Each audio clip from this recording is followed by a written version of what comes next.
Where we stopped very abruptly um, in part one is we were talking about slavery, and we were talking about African American culture that developed during slavery. On the screen here you see some images that may or may not be familiar. At the top of the screen on the top left. This is usually when I ask the class if anybody can name what movie this is from. Every so often I'll get a student, usually over the age of 30 or 40, who can name the film as a Walt Disney film called Song of the South. Now I'm old enough to have seen this in a movie theater back in 1981. But most of you who were born in the 80s or 90s, you've probably never seen it before. That's because Walt Disney has not released it since 1981. It's never played in theaters since, and it's never been officially released on video or DVD or Blu-ray, at least not in the U.S. Now, England, Canada, Japan, you can get it, but not here. It's not banned. You hear that sometimes, but it's not banned. It's just Disney doesn't want to release it. And it's a shame because Song of the South is based on these stories that we sometimes call the Brer Rabbit stories. Occasionally, they're also called the Uncle Remus stories. These are actual folk tales. A folk tale is a story told from one generation to another. Folk just meaning people. These are folk tales from Western Africa. There's a lot of folk tales from Western Africa, but most of them have disappeared.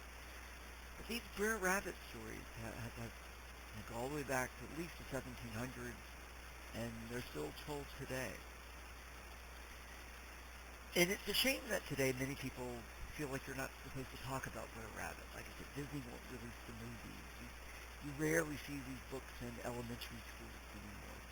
Particularly the images, the story that these images are from, which is the Tar Baby story. In fact, that name, Tar Baby, is even considered a racial term today. But these are actual stories that go back to Africa. But why do these stories last while other ones have disappeared? Well, it has to do with relevance. During the time of slavery, slaves really didn't have a lot of power, but they were smart. Sort of like the rabbit. The basic story of the Brer Rabbit story is you have this small rabbit who has a fox and a bear who are constantly trying to eat him. But the rabbit gets out of it by being smart, by figuring out ways to be free.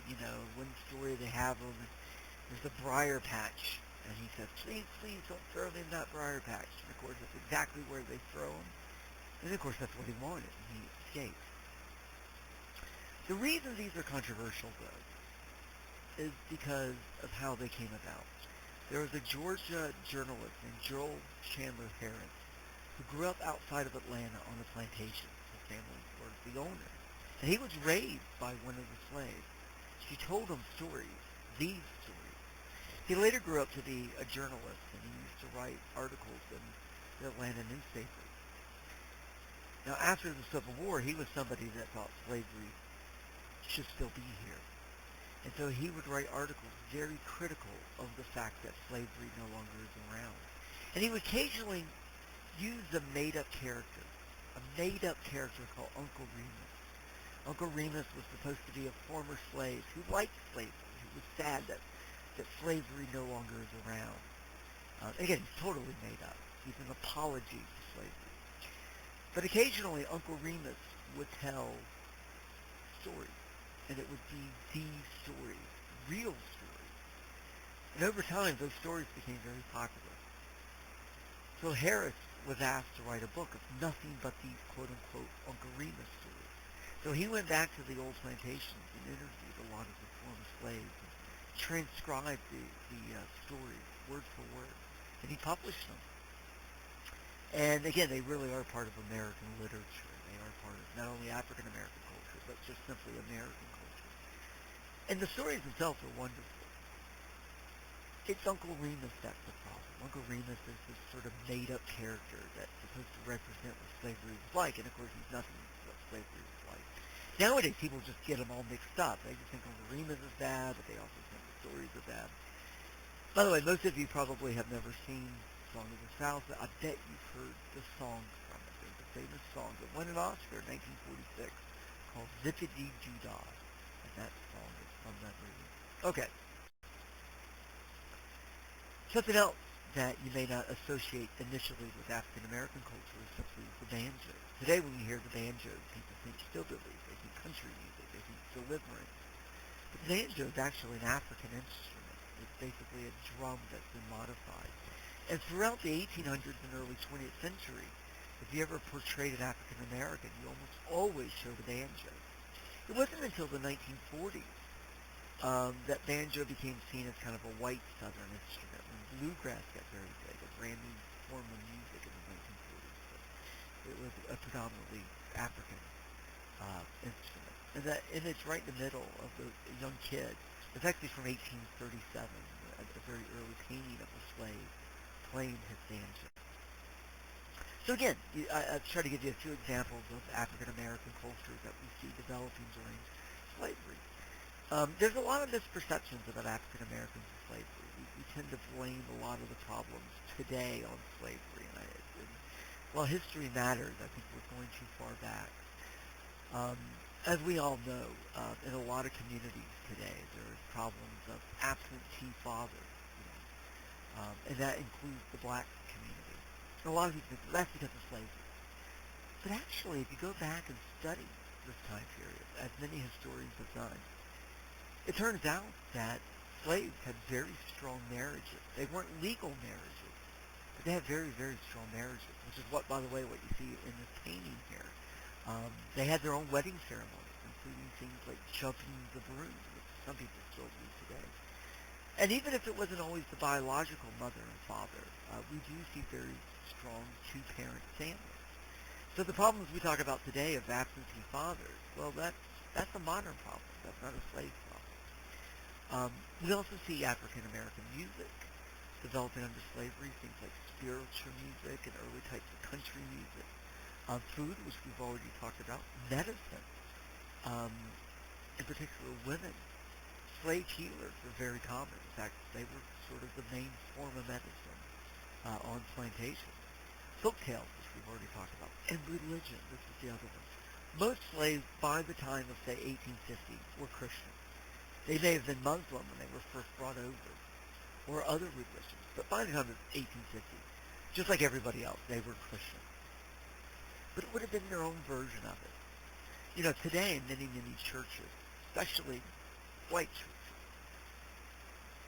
service tends to be very little. You read the Bible and you talk about it like you're in school. And the preacher is sort of like a professor. He or she lectures on the Bible. Everyone reads it. It's very serious. Well, since so many slaves couldn't read, they weren't allowed to read, to them, the Bible was something you memorized. It was an oral religion. And so it wasn't about reading, it was about feeling. So the ceremonies were much more emotional, much more participatory. In other words, you were supposed to get up, you sang, you moved around, you felt the religion.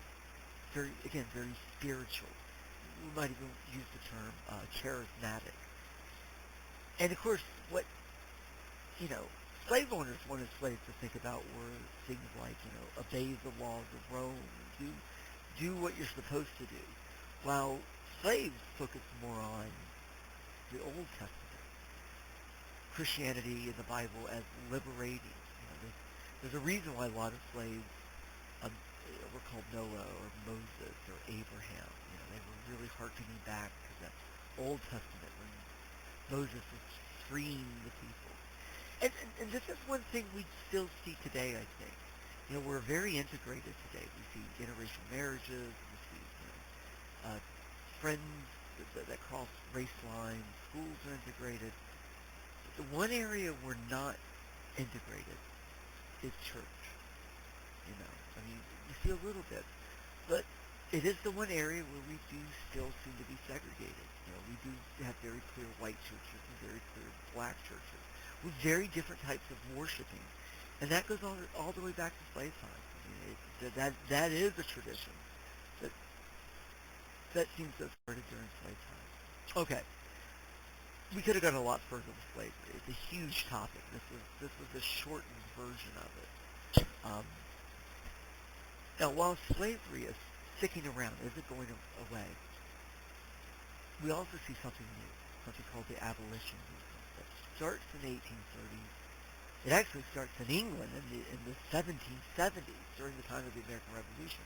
But for us, the U.S., we really see it in the 1830s, and continuing through the 1850s. The abolition movement is simply the movement to abolish slavery, to get rid of slavery. But it was more than just that. A lot of people didn't like slavery, but they weren't abolitionists. Abolitionists really were pretty radical for their time. Today they would be like you and I, but at the time they were radical because their vision was a multiracial society. In other words, they took the idea that all men are created equal from the Declaration of Independence and said, let's make that reality, that all men are created equal, not just white men, everybody. So they really wanted a society like we have today. Now they had a problem. Now they didn't focus on the South. They weren't worried about the South. The South was, they weren't going to get rid of slavery, anytime soon. So what they focused on was the North, which is basically everybody else. There's a problem. Northerners were indifferent. It wasn't so much that they cared one way or the other. They were just simply indifferent. Think about it today. We know that there are starving children in the world. We know there's pollution. We know we should do something about it. But most of us aren't. I'm not. You're not. We're indifferent. So if you want to change the world, you got to make people be aware of the problem. You got to force awareness. Today it's TV ads. You think about how many times, especially around dinner time, if you're watching TV, that a commercial comes on, and it's about a charity feeding starving children. You see starving children standing there in front of the camera, distended bellies, tears in their eyes. The reason those ads come on is because once you've seen that ad, then it's, you've seen it now. You can no longer ignore the fact that there are children starving. So it's your choice whether to give or not. That was what abolitionists wanted to do. They didn't have TV, but they could publish newspapers, pamphlets, books. They could give lectures, give speeches. This really began with a newspaper called The Liberator in 1831 in New York City. And again, full of articles and columns of testimonies about slavery, the cruelty of it. Probably the most famous abolitionist was Frederick Douglass, a former slave from Maryland, who eventually ran away to New York, became a big activist, and became good friends with Abraham Lincoln, and played a big role in the freeing of slaves. This is what most people think of him as, although at the time of the build-up to the Civil War, this is what he would have looked like. He published his own newspaper, the North Star. He's interesting because he himself is an argument against slavery. A lot of people said that slavery is a good thing because these Africans were not civilized. These Africans weren't ready for freedom. Frederick Douglass was a great example of that. That's a lie. That clearly African Americans are as ready as anybody else. Because Frederick Douglass can read, he can write, he can publish. I mean, he can do things that many, many white Americans couldn't do at the time. So his success, his presence, is an argument against slavery. That if a slave could do this kind of thing, then they don't need to be slaves, basically. An interesting abolitionist is Sojourner Truth. Not only because she was female, but she was from New York. When we think of slavery, we tend to think of the South, but New York still had slavery until the early 1800s. And they actually did it in an odd way. When they got rid of slavery, everybody who was a slave would stay a slave. It would only be the children that would be free. And so she was born into slavery. But in the 1820s, they went ahead and just got rid of all slavery. They went ahead and just got rid of it. And she used to go around giving talks about how terrible slavery was. And again, she could say, you can't just look at the South. Right here in New York, slaves were mistreated. And this is a photograph that she would sell when she gave these talks. Probably the most famous all-time abolitionist, other than Frederick Douglass, would be Harriet Beecher Stowe, a novelist from Massachusetts who wrote a book called Uncle Tom's Cabin. Today, I mean, most people have heard of it. Probably one of the most famous books that nobody's ever read. And if you do read it, it's awful. From a modern perspective, it doesn't work. In fact, it's actually quite racist. She didn't know many African Americans at the time. And so her book is full of stereotypes. In other words, the heart's in the right place, but the execution is not quite perfect. Although she was very genuine, and after the Civil War, she puts her money where her mouth is. And in fact, she moved to Jacksonville, Florida, and helped to educate freed blacks. But I can't overemphasize the impact that this novel had. If Barnes & Noble or New York Times was around back then, this would have been the top of the bestseller list. This is something everybody read, except in the South, because it was outlawed in the South. In fact, all abolitionist publications were outlawed in the South. You could get in big trouble just for owning one of these. But in the rest of the country, this was huge. In fact, during the Civil War, Abraham Lincoln met Harriet Beecher Stowe. And when he met her, he said, this is the woman that started this whole war. Which isn't quite true, but it does give you a sense of the impact. If you couldn't read it, there were people who would do public readings for it. There were play versions of it that traveled around. This book didn't make people abolitionists, but it did begin to turn people away from slavery.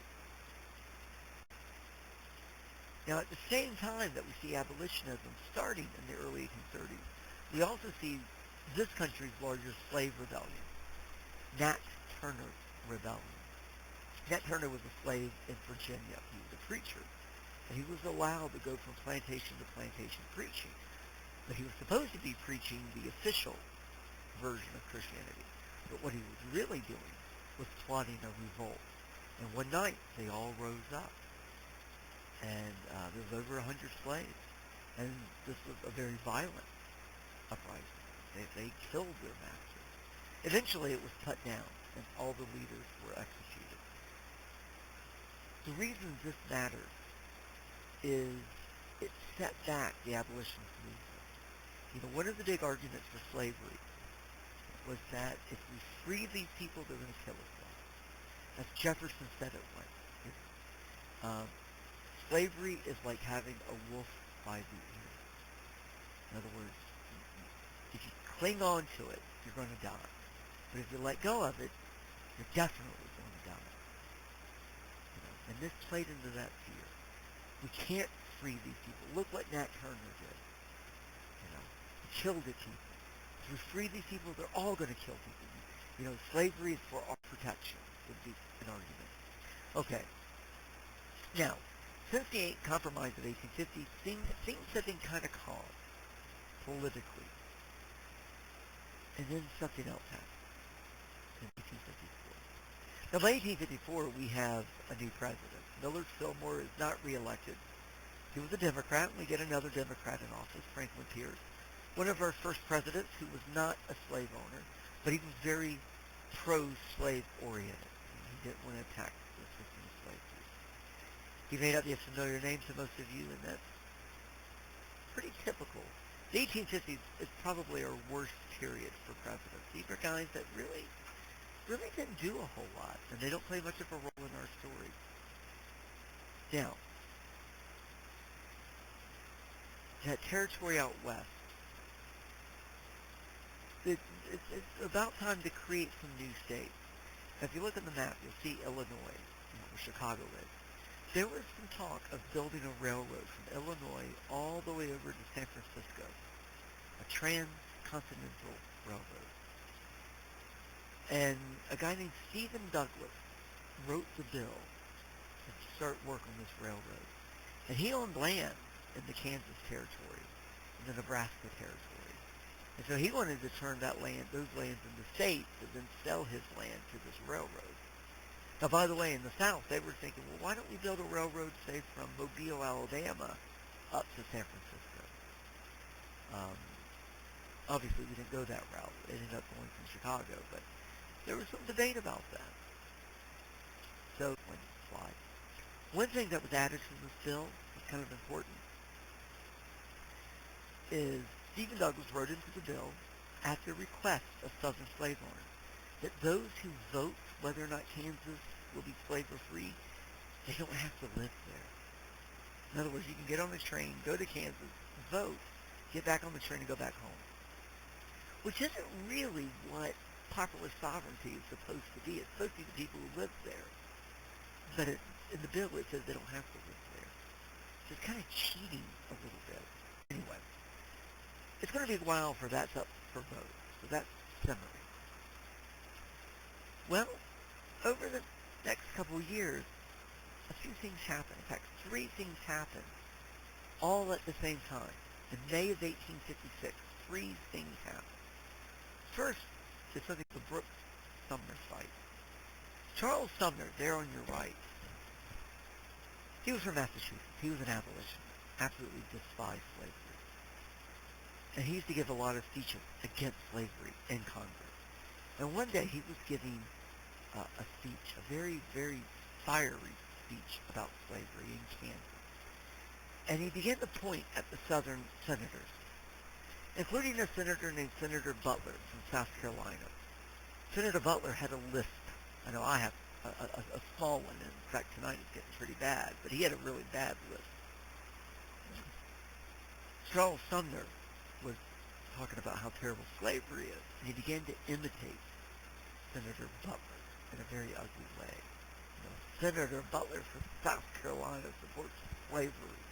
It was a very ugly thing to do. Charles Sumner may have been on the right side of history, but he was a bit of an ass in the way he behaved. Anyway, a couple of days go by. Many people are really mad about this speech. Now, he had published the speech, and he is autographing copies of it to mail out to people. And while he's sitting there in Congress doing that, Preston Brooks, who was the other senator from South Carolina, and by the way, this is the only thing Preston Brooks is known for. Preston Brooks walked up behind Charles Sumner with a big hickory walking stick that had a big silver handle on it and began to clobber Charles Sumner over the head.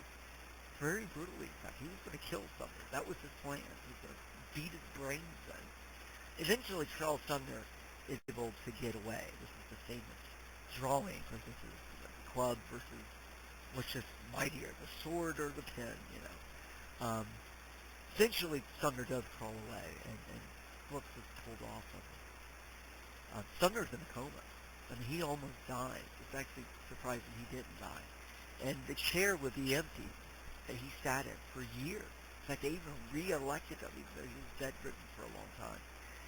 This is important. I mean, it's kind of a funny story, the idea of Congress beating each other up again, but this actually becomes symbolic for people. Slavery was violent. And people are beginning to see it as a violent system. This is seen as part of that. I mean, Preston Brooks was a slave owner, just like Senator Butler was. And so people who don't like slavery are beginning to argue that people who do own slaves, this is how they behave. They're used to beating their slaves if they don't get what you want. So now, if you just say something they don't like, they're going to beat you, they're going to kill you, if they're violent. I mean, this becomes the image of the South. This starts to become the image of slave owners.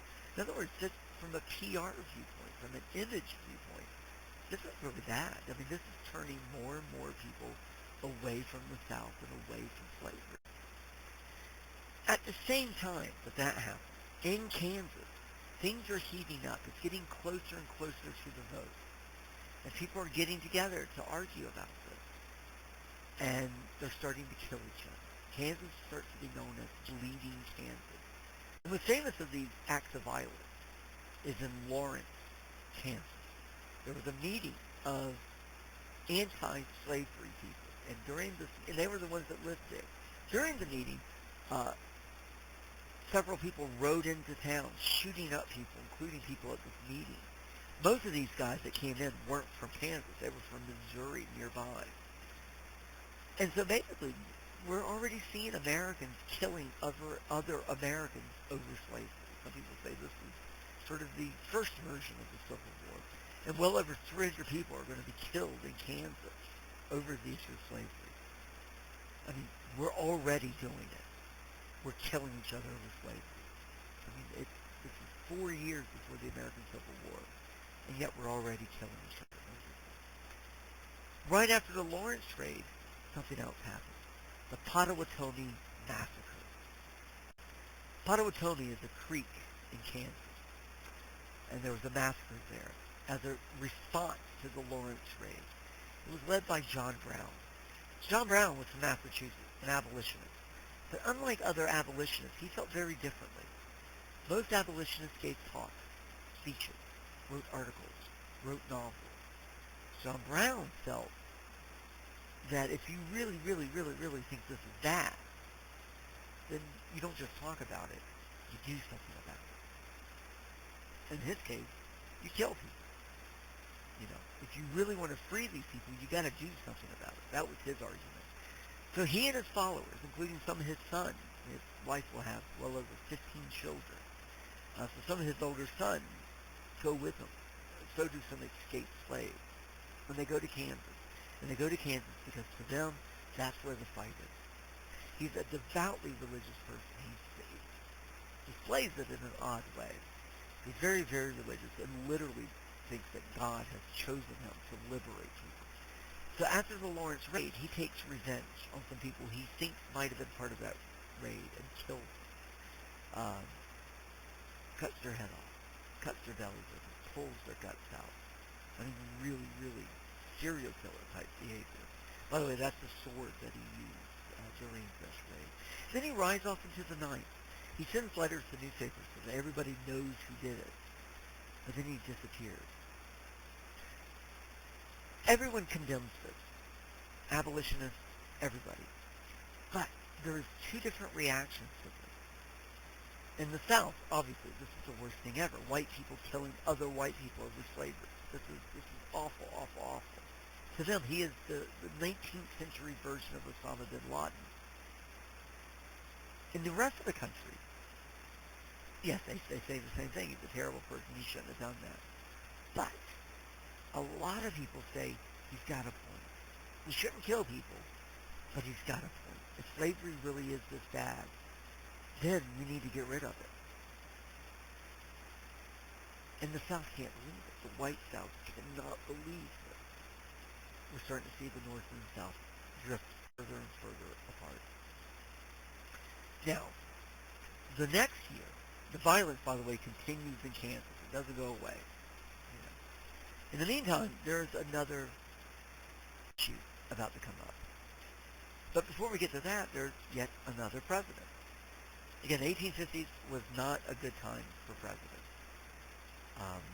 They didn't do much. They weren't very popular. And Franklin Pierce, the Democrats decide not to bring him back. They think he's not worth it. They bring in James Buchanan, and he wins. James Buchanan was our oldest president up to this point. Reagan will later surpass him, but this is our oldest president. He was old enough. He was actually a Federalist when he was a young man. He had a huge resume. He'd been in Congress, he'd been a judge, he'd been in England as a diplomat. This guy'd been around for a while. And that's why they picked him. He had a good reputation initially, but he had been in England for the last 10 years.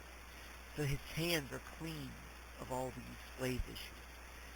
So he's brought in, and ironically becomes really our worst president.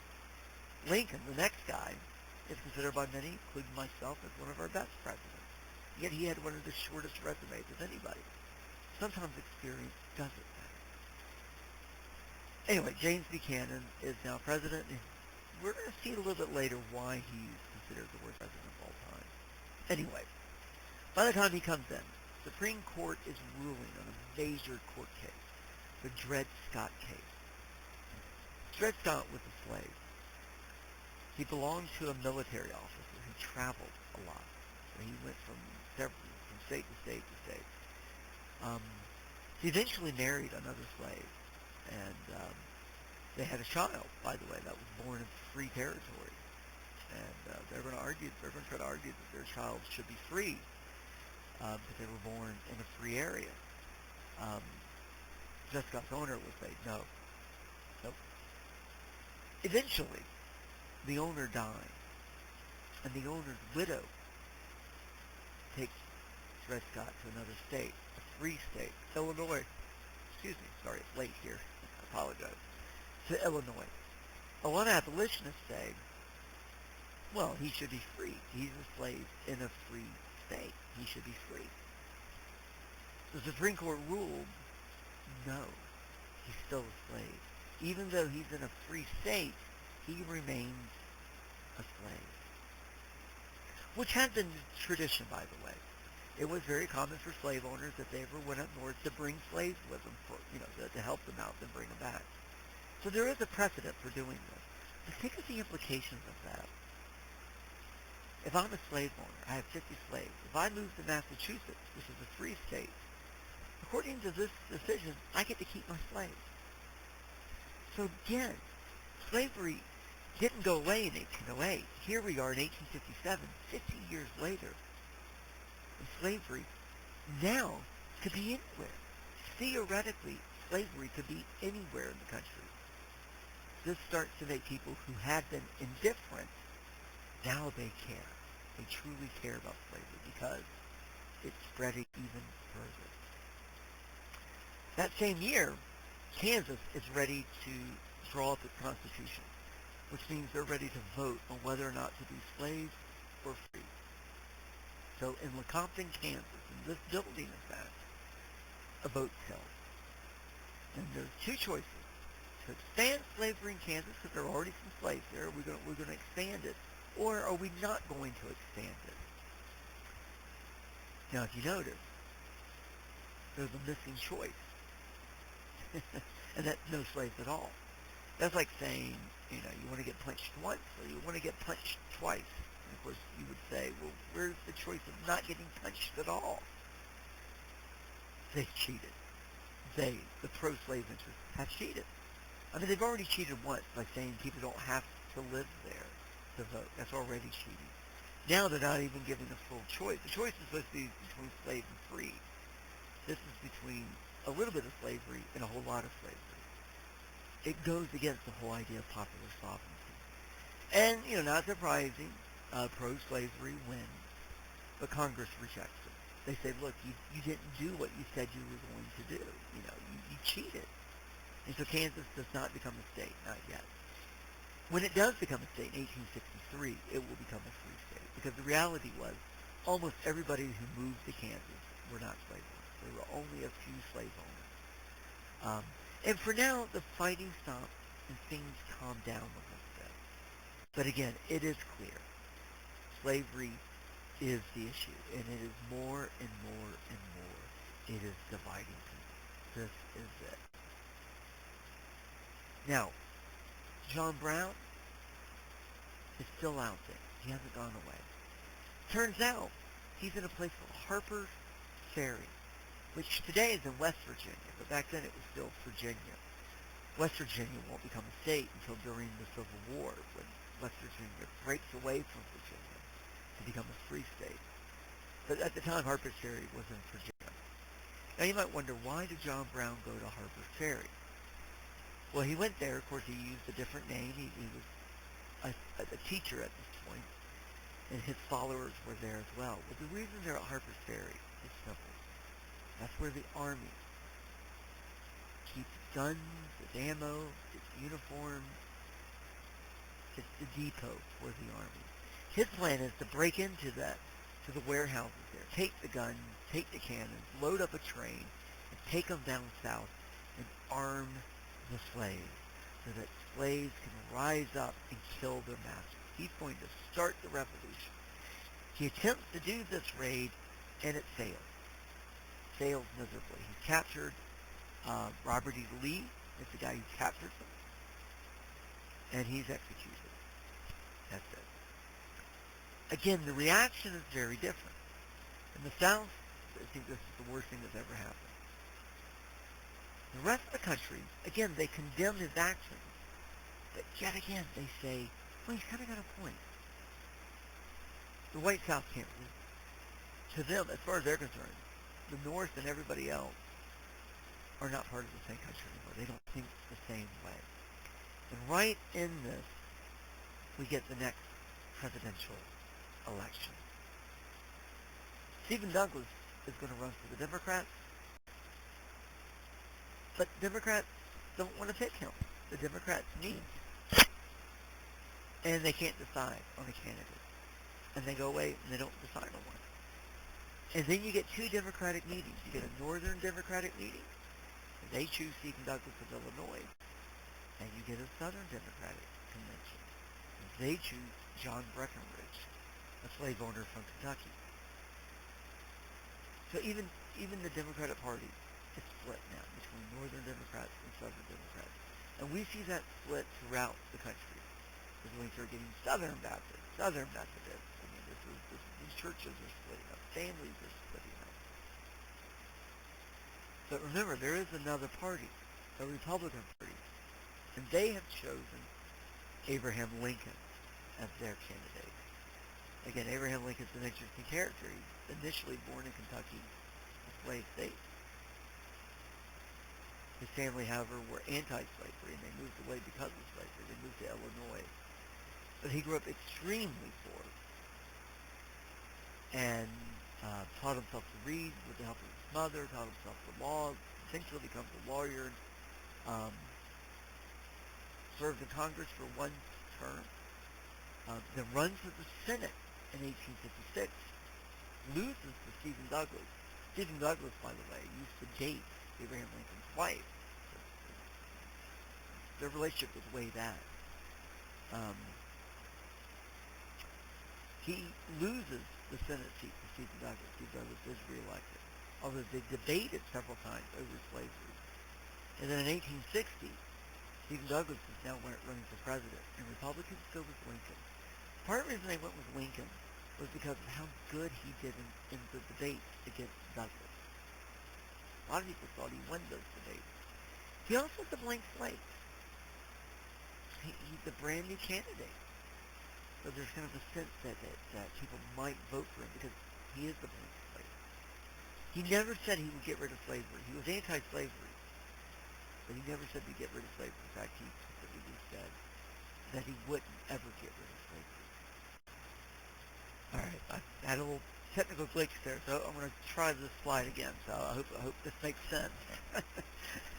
I'm not quite sure what I was saying when I had the technical glitch, so I'm going to start over. Anyway, they go with Abraham Lincoln because he's sort of a blank slate. They think, people might actually vote for Lincoln because he's not tarnished, if you will, So anyway, the election is held, and he wins. He doesn't just win the electoral vote. He wins the popular vote as well. He truly wins. However, he doesn't win one southern state. He doesn't even win some of the middle states.